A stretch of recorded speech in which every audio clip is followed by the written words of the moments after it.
Assalamualaikum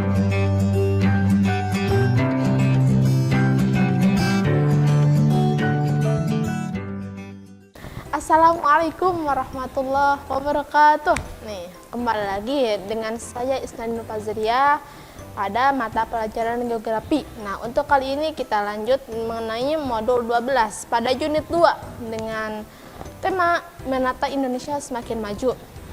Nah, itu pertama ada tata ruang di Indonesia. Nah, dalam Undang-Undang Nomor 26 Tahun 2007 tentang penataan ruang, perencanaan tata ruang adalah suatu proses untuk menentukan struktur ruang dan pola ruang yang meliputi penyusunan dan penetapan rencana tata ruang. Dalam undang-undang itu sendiri bahwa penataan ruang diklasifikasikan berdasarkan 5 hal. Pertama yaitu sistem, yang kedua fungsi utama kawasan, yang ketiga wilayah administratif, yang keempat kegiatan kawasan, dan yang kelima nilai strategis kawasan. Nah, apa sih hambatan-hambatan yang dihadapi dalam penerapan perencanaan tata ruang di Indonesia? Yaitu pertama ada pemanfaatan dan pengendalian ruang belum efektif. Nah, permasalahan perencanaan tata ruang di setiap daerah masih belum terselesaikan dengan baik. Berbagai bentuk perencanaan tata ruang seperti rencana zonasi masih dalam proses pembuatan di daerah perencanaan. Contohnya, banyak lahan pertanian subur yang dibangun perumahan, sementara yang lahan tandus dibiarkan begitu saja. Nah, itu kan tidak baik ya. Nah, selanjutnya itu lembaga penyelenggaraan penataan ruang belum efektif. Nah, kualitas sumber daya manusia yang handal akan mempercepat penataan ruang yang efektif. Tapi sebaliknya, kualitas sumber daya manusia yang lebih rendah akan menghambat penataan ruang.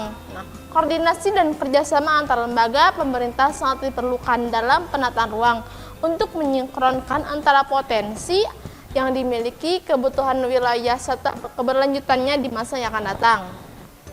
Nah, yang ketiga itu sistem informasi penunjang. Nah, pembangunan belum optimal, penataan ruang yang ada di wilayah Indonesia harus menyeluruh dimulai dari perencanaan, pemanfaatan, dan pengendalian pemanfaatan ruang agar bisa melaksanakan sampai tahap pengendalian pemanfaatan ruang.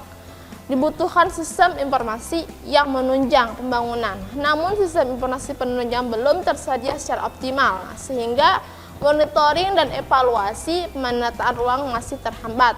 Nah, selanjutnya yaitu ada potensi konflik manfaatan ruang masih tinggi, yaitu penataan ruang di beberapa daerah di Indonesia masih rawan konflik. Hal ini terjadi karena belum adanya tata batas kawasan secara detail. Nah, contohnya yaitu hutan lindung yang banyak yang digunakan masyarakat untuk pemukiman. Akibatnya, ketika hujan lebat, banjir dan tanah longsor datang menerjang. Nah, untuk selanjutnya yaitu adanya kesenjangan antar wilayah di Indonesia. Nah, kesenjangan ini terlihat dari pembangunan infrastruktur yang terpusat pada wilayah kota-kota besar dan belum menyentuh daerah-daerah pedalaman. Hal ini terjadi karena pimpinan daerah kurang terbuka untuk pengembangan wilayahnya. Bahkan ada kepala daerah yang tidak bersedia wilayahnya dikelola oleh orang lain yang bukan putra daerah. Nah, selanjutnya itu adanya disparitas ekonomi antar wilayah di Indonesia. Nah, besarnya penghasilan UMR, kemudian mencari kerja, kemudahan memenuhi kebutuhan hidup, serta kemudahan-kemudahan yang lain adalah daya tarik untuk wilayah kepada masyarakatnya. Nah, perbedaan ekonomi yang menyolok ini terjadi karena perencanaan tata ruang yang kurang seimbang. Nah, tadi kan mengenai hambatan. Nah, selanjutnya mengenai mengatasi permasalahan tata ruang. Nah, apa sih upaya-upaya dalam mengatasi permasalahan tata ruang?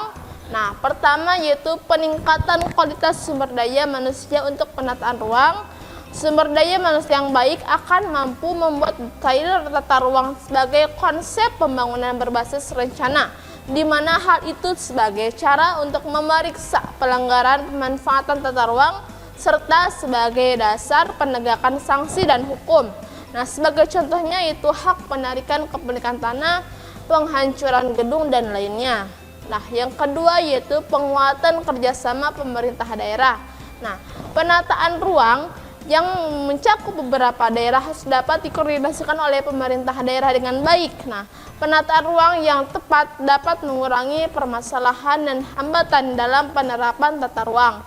Misalnya, banjir di perkotaan harus diselesaikan dengan upaya terpadu antara daerah hulu sampai ke hilir. Nah, untuk selanjutnya yaitu peningkatan peran serta masyarakat dalam penataan ruang. Nah, peran serta masyarakat juga sangat penting dalam penerapan tata ruang wilayah.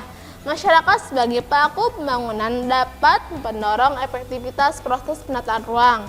Nah, untuk selanjutnya adalah pemberian sanksi untuk menangani para pelanggar tata ruang. Nah, dengan Undang-Undang Nomor 26 Tahun 2007 tentang penataan ruang, akan ada sanksi bagi siapapun, termasuk pemerintah juga, yang melanggar penggunaan lahan dan bangunan yang ada ditetapkan di RT RW sebuah kota. Nah, ada 3 bentuk sanksi yang dapat pelanggaran tata ruang, yaitu pertama sanksi administrasi, yaitu peringatan tertulis, denda administrasi.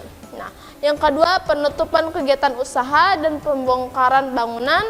Yang ketiga sanksi pidana berupa pemberian hukuman kurungan minimal 1 tahun penjara dan maksimal 5 tahun penjara serta denda minimal 100 juta rupiah.